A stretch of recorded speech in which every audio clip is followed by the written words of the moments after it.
Gelandangan ini diusir dengan disiram air pas tidur di teras toko. Tak disangka hal mengejutkan terjadi. Matahari mulai tenggelam di balik gedung-gedung tua di pinggir kota, meninggalkan jejak keemasan yang perlahan memudar.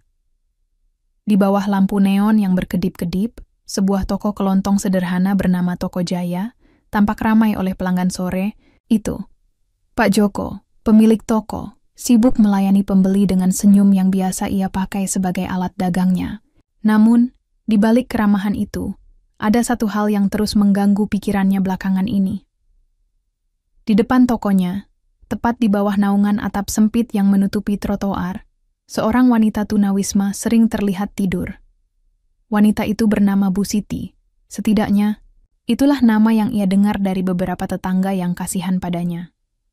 Tubuhnya kurus, rambutnya kusut, dan pakaian yang ia kenakan tampak lusuh serta kotor.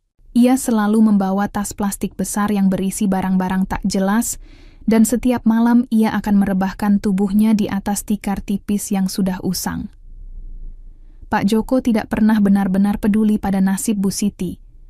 Baginya, kehadiran wanita itu hanya membuat citra tokonya buruk. Pelanggan mulai berkurang karena merasa tidak nyaman melihat sosok kumuh di depan pintu masuk. Beberapa bahkan berbisik-bisik, menyebut bahwa tempat itu terlihat seperti sarang pengemis. Tentu saja, Pak Joko tidak bisa membiarkan hal itu terjadi. "Bu Siti," bentak Pak Joko suatu sore ketika wanita itu baru saja duduk di depan tokonya. "Berapa kali saya bilang, jangan tidur di sini. Ini toko saya, bukan rumah Anda." Bu Siti mendongak. Matanya yang sayu menatap Pak Joko tanpa emosi. Ia hanya diam, tidak memberikan jawaban apapun. Tapi tindakan Pak Joko tidak berhenti sampai di situ. Dengan geram, ia melangkah maju dan mulai menendang barang-barang Bu Siti yang tersebar di trotoar. Botol plastik kosong, kantong kresek, dan selimut tipis itu bergeser ke samping, menciptakan bunyi berisik yang membuat beberapa orang di sekitar menoleh. "Pergi dari sini. Cari tempat lain kalau mau tidur," hardik Pak Joko lagi, suaranya keras dan menusuk telinga. Bu Siti akhirnya bangkit dengan lambat. Ia mengambil barang-barangnya yang berserakan, memasukkannya kembali ke dalam tas plastik besar, lalu pergi tanpa berkata apa-apa.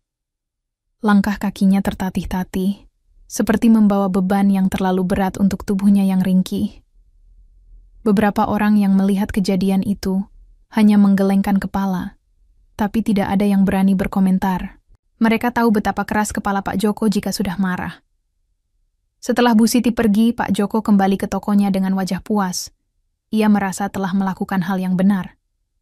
Toh, bisnis adalah segalanya baginya.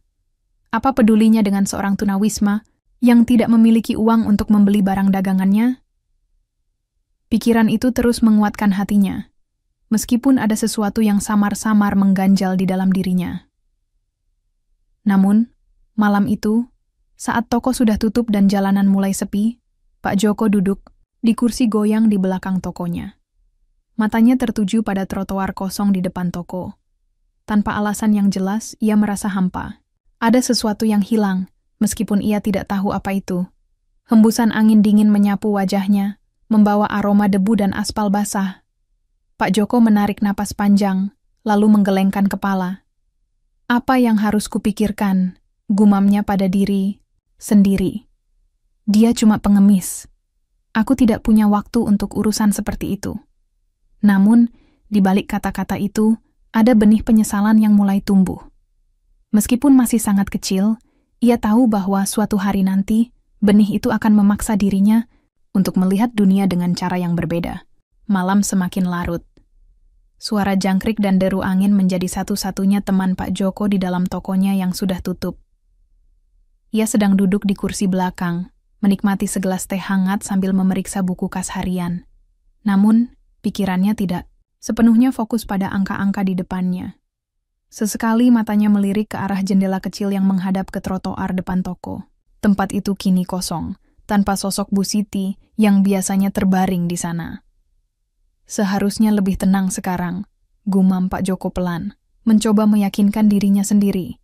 Tapi entah kenapa, ketenangan yang ia harapkan malah terasa hampa. Tiba-tiba, Suara langkah kaki pelan terdengar dari luar.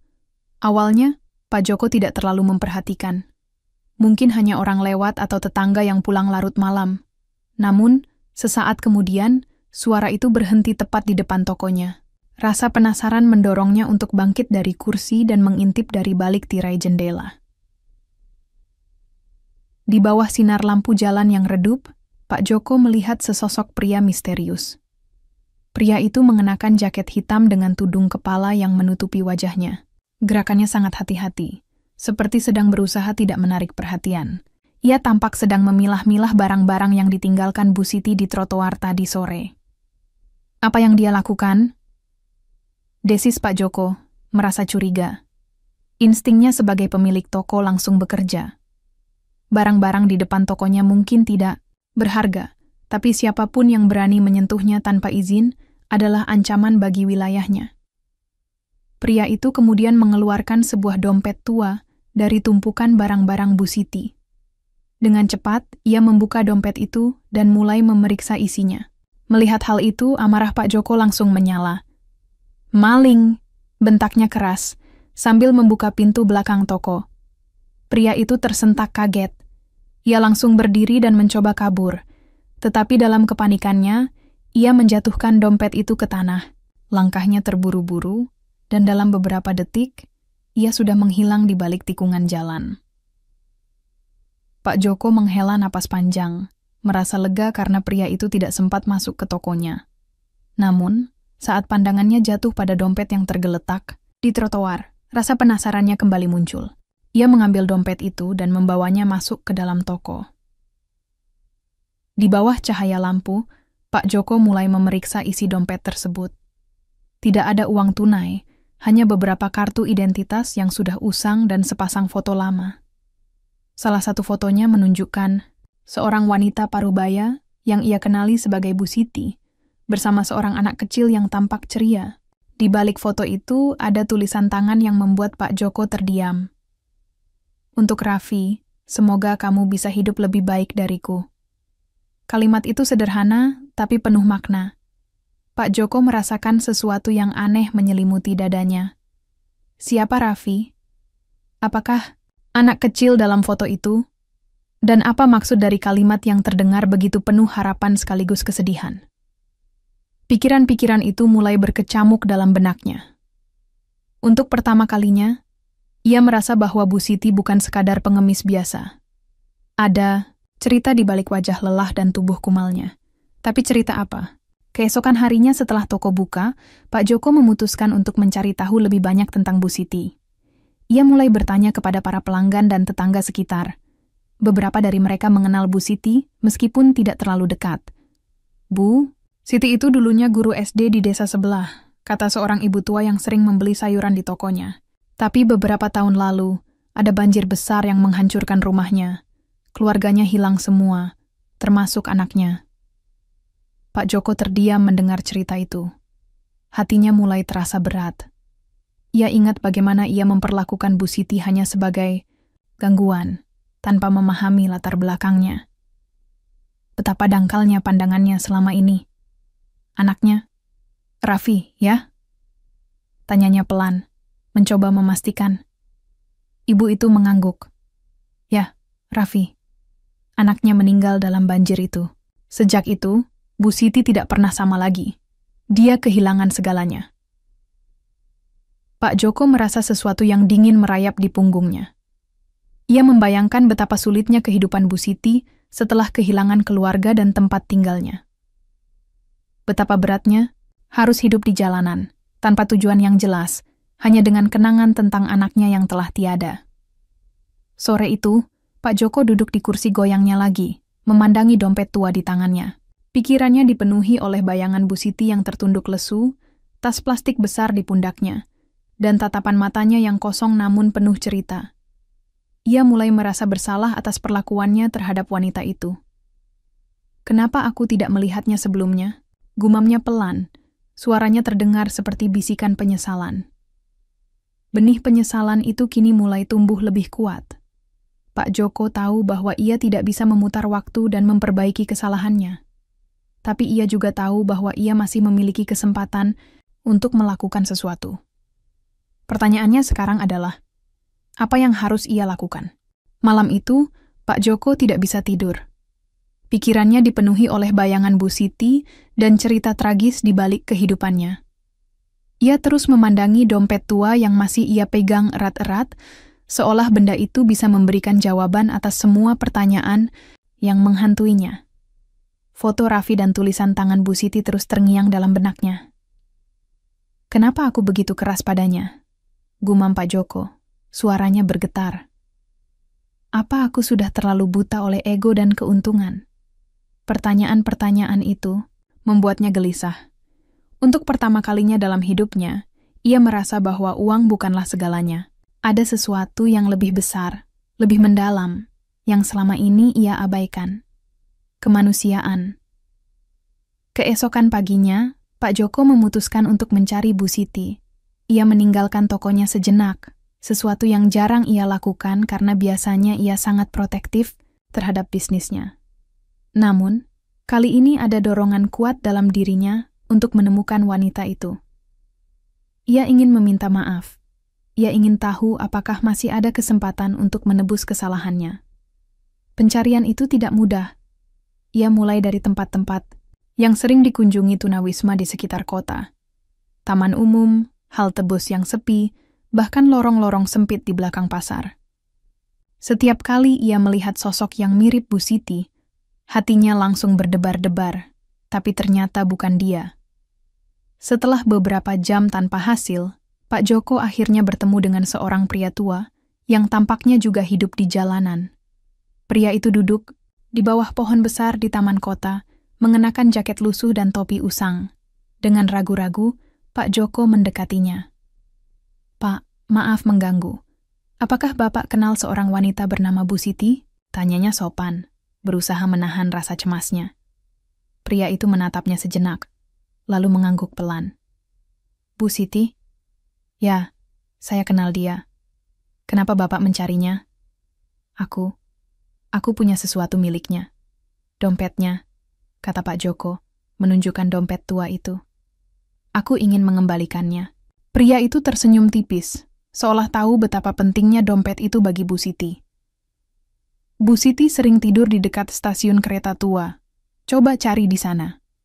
Tanpa membuang waktu, Pak Joko langsung menuju stasiun kereta tua yang dimaksud. Tempat itu terlihat suram dan sepi. Hanya ada beberapa orang yang duduk di bangku-bangku panjang yang sudah lapuk.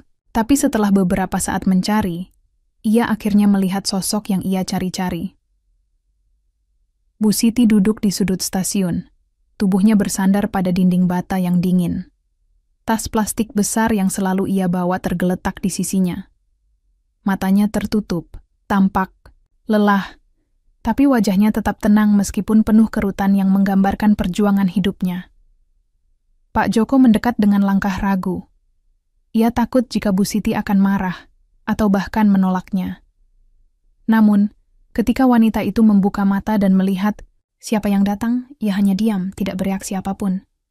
"Bu Siti," kata Pak Joko pelan, suaranya bergetar. "Maafkan saya datang untuk mengembalikan dompet Anda." Bu Siti menatapnya sejenak, lalu mengulurkan tangan untuk mengambil dompet itu. Matanya menyiratkan kebingungan, tapi juga ada sedikit kelegaan. "Terima kasih," katanya pelan. Suaranya serak namun penuh makna. Pak Joko menundukkan kepala, merasa malu. "Bu Siti, saya minta maaf atas apa yang saya lakukan. Saya telah memperlakukan Anda dengan buruk, padahal saya tidak tahu apa-apa tentang Anda. Saya baru tahu cerita Anda kemarin, tentang keluarga Anda." Bu Siti menghela napas. Panjang. Ia tidak berkata apa-apa, hanya menatap Pak Joko dengan pandangan yang sulit diartikan. Ada sedikit kelembutan di matanya, tapi juga ada bekas luka yang belum sembuh sepenuhnya.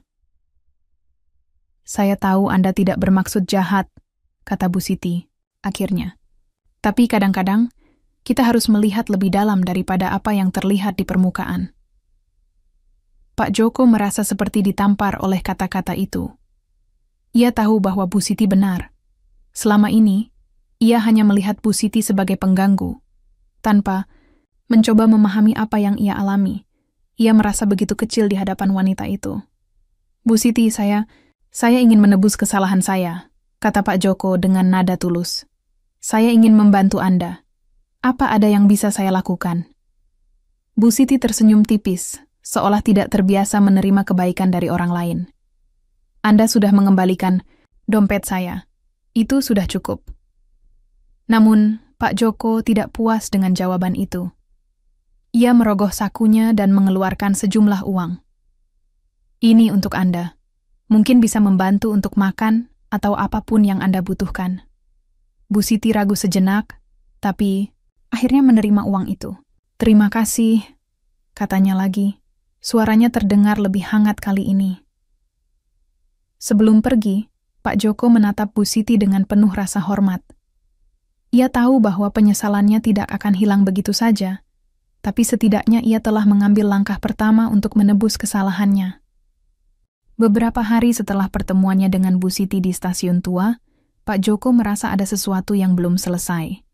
Meskipun ia telah mengembalikan dompet dan memberikan uang sebagai bentuk permintaan maaf, hatinya masih terasa kosong.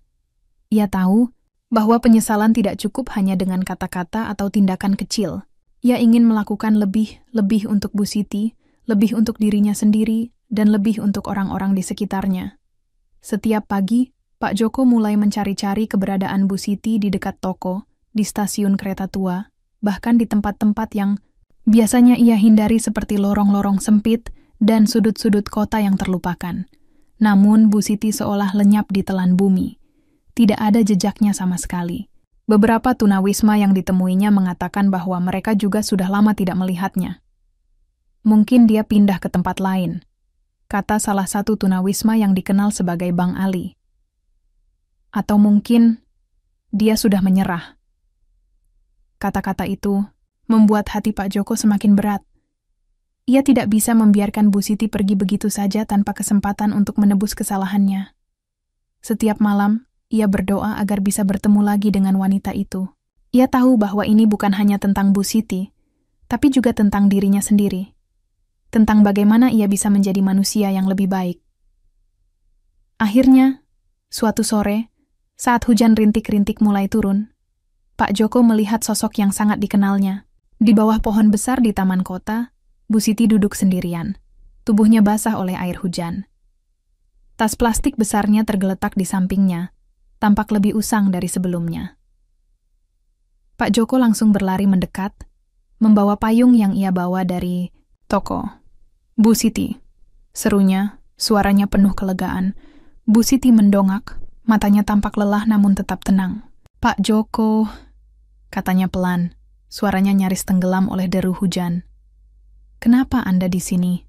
Anda bisa sakit kalau terus begini," kata Pak Joko khawatir.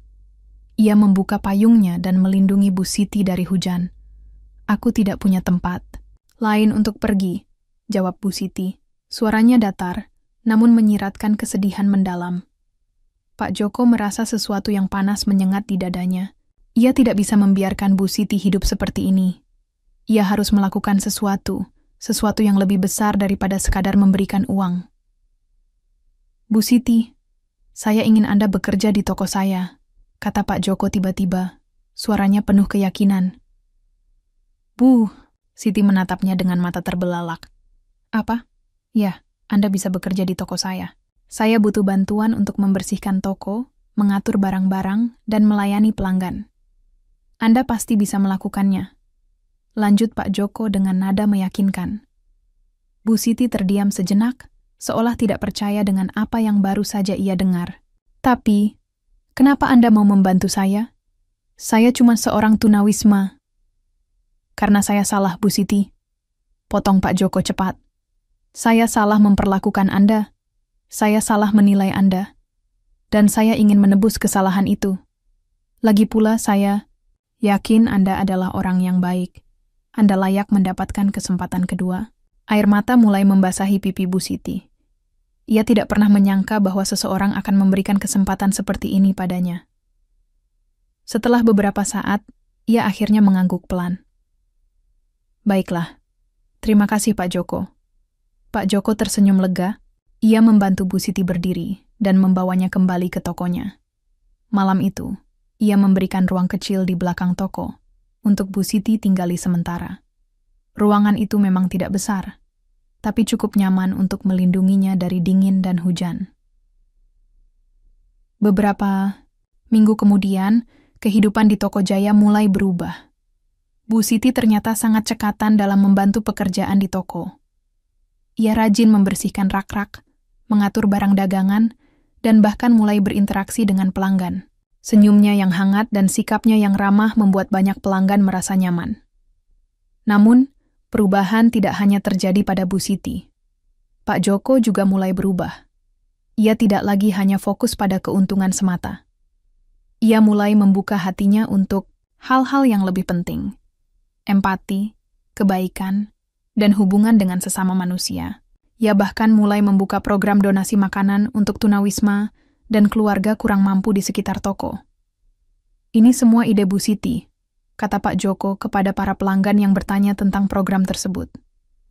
Dia yang menginspirasi saya untuk berbuat lebih baik. Bu Siti hanya tersenyum malu-malu mendengar pujian itu. Ia tidak pernah menyangka bahwa kehadirannya bisa membawa perubahan sebesar ini. Meskipun awalnya Pak Joko merasa bersalah atas perlakuannya terhadap Bu Siti, ia tidak memilih jalan balas dendam pada dirinya sendiri dengan terus-menerus menyalahkan diri. Sebaliknya, ia memilih untuk menggunakan rasa bersalah itu sebagai motivasi untuk berbuat kebaikan. Ia tidak hanya membantu Bu Siti, tapi juga membantu orang-orang lain yang membutuhkan. Kebaikan itu seperti benih, kata Bu Siti suatu hari ketika mereka sedang duduk di belakang toko. Kalau kita menanamnya, dia akan tumbuh dan memberikan hasil yang luar biasa. Pak Joko mengangguk setuju. Dan aku berterima kasih padamu karena sudah mengajariku hal itu. Beberapa bulan berlalu sejak Bu Siti mulai bekerja di Toko Jaya. Perubahan yang terjadi tidak hanya dirasakan oleh Pak Joko dan Bu Siti, tetapi juga oleh seluruh komunitas di sekitar toko. Toko yang dulunya hanya dikenal sebagai tempat untuk membeli kebutuhan sehari-hari kini menjadi pusat kebaikan bagi banyak orang. Setiap pagi, para tunawisma dan keluarga kurang mampu mulai datang ke toko untuk mengambil makanan yang disediakan secara cuma-cuma. Program donasi yang diinisiasi Pak Joko dan Bu Siti berkembang pesat. Banyak pelanggan setia toko ikut menyumbangkan barang-barang atau uang untuk membantu program tersebut. Bahkan, beberapa warga yang awalnya skeptis terhadap ide ini akhirnya turut berpartisipasi. Pak Joko, saya ingin menyumbangkan beras dan minyak goreng, kata Ibu Tuti, salah satu pelanggan tetap, suatu pagi. Saya lihat ada banyak orang yang butuh bantuan, jadi saya ingin ikut membantu. Pak Joko tersenyum lebar. Terima kasih Bu Tuti, ini semua demi kita bersama. Bu Siti, yang sedang menata kotak-kotak makanan di sudut toko, mendekat dengan senyum hangat. Kebaikan kecil bisa berarti besar bagi mereka yang membutuhkan, katanya sambil menunjuk pada seorang ibu muda yang membawa anak kecil di tangannya. Ibu itu tampak malu-malu saat menerima bungkusan makanan dari Bu Siti. Terima kasih banyak, Bu. Semoga Tuhan membalas kebaikan Anda, katanya dengan mata berkaca-kaca. Pak Joko merasa seperti hidup di dunia yang sama sekali baru. Ia tidak lagi melihat tokonya sebagai mesin pencetak uang, melainkan sebagai alat untuk membantu sesama. Setiap kali ia melihat senyum di wajah orang-orang yang datang untuk menerima bantuan, ia merasa bahwa inilah tujuan sejati hidupnya. Dulu, aku hanya peduli pada untung rugi, kata Pak Joko kepada Bu Siti suatu sore ketika mereka sedang duduk di belakang toko. Tapi sekarang, aku tahu bahwa kebahagiaan sejati datang dari melihat orang lain bahagia. Bu Siti tersenyum. Itu karena hatimu sudah terbuka, Pak Joko. Kamu sudah belajar untuk melihat lebih dalam daripada apa yang terlihat di permukaan. Pak, Joko mengangguk lalu menatap langit sore yang mulai memerah. Aku berterima kasih padamu, Bu Siti. Tanpamu, aku mungkin masih menjadi orang yang sama seperti dulu. Bu Siti tertawa kecil. Kita semua pernah membuat kesalahan, Pak Joko. Yang penting adalah bagaimana kita memperbaikinya. Cerita tentang transformasi Pak Joko dan kebaikan yang dilakukan di Toko Jaya mulai menyebar ke seluruh kota. Beberapa media lokal bahkan datang untuk meliput cerita ini. Wartawan-wartawan bertanya kepada Pak Joko tentang motivasi di balik program donasi tersebut. Aku hanya ingin membantu orang-orang yang membutuhkan, jawab Pak Joko dengan rendah hati. Dan aku ingin membuktikan bahwa kebaikan bisa dimulai dari hal-hal kecil. Bu Siti, yang berdiri di belakang Pak Joko selama wawancara, tersenyum bangga. Ia tahu bahwa perubahan besar ini dimulai dari sebuah penyesalan kecil yang tumbuh menjadi sesuatu yang luar biasa. Setelah liputan itu, banyak orang dari luar kota yang datang ke Toko Jaya untuk memberikan sumbangan atau sekadar melihat langsung bagaimana program ini dijalankan. Beberapa organisasi sosial bahkan mulai bekerja sama dengan Pak Joko untuk memperluas jangkauan bantuan. Suatu malam, setelah toko tutup dan jalanan mulai sepi, Pak Joko dan Bu Siti duduk di kursi goyang di belakang toko. Mereka menikmati secangkir teh hangat sambil berbincang tentang masa depan. "Apa rencanamu setelah ini, Bu Siti?" tanya Pak Joko. Bu Siti menatap cangkir tehnya sejenak, lalu tersenyum. "Aku ingin terus membantu orang-orang seperti kamu membantu aku. Aku ingin menjadi bagian dari perubahan." Pak Joko mengangguk. "Kalau begitu, kita akan melakukannya bersama-sama." Di luar, angin malam berhembus lembut, membawa aroma harapan dan kehangatan. Lampu-lampu di sekitar toko berkedip-kedip, menciptakan suasana yang damai. Pak Joko merasa bahwa ia telah menemukan arti sejati dari kehidupan. Bukan tentang berapa banyak uang yang ia hasilkan, tapi tentang berapa banyak kebaikan yang ia tanamkan di hati orang lain. Beberapa tahun kemudian, Toko Jaya tidak hanya menjadi simbol kebaikan bagi komunitas, tetapi juga inspirasi bagi banyak orang di seluruh kota. Pak Joko dan Bu Siti terus bekerja sama untuk membantu mereka yang membutuhkan. Bu Siti bahkan mulai mengajar anak-anak jalanan membaca dan menulis di ruang belakang toko, melanjutkan misinya sebagai seorang guru. Pak Joko sering berkata kepada siapapun yang bertanya, "Hidup ini singkat. Jangan biarkan penyesalan menghantui kita. Lakukan kebaikan sekecil apapun, karena itu bisa mengubah dunia. Dan di setiap senyum yang tercipta, di setiap tangan yang terulur, dan di setiap hati yang tersentuh, ada benih kebaikan yang terus tumbuh. Benih yang ditanam oleh seorang pria bernama Pak Joko dan seorang wanita bernama Bu Siti.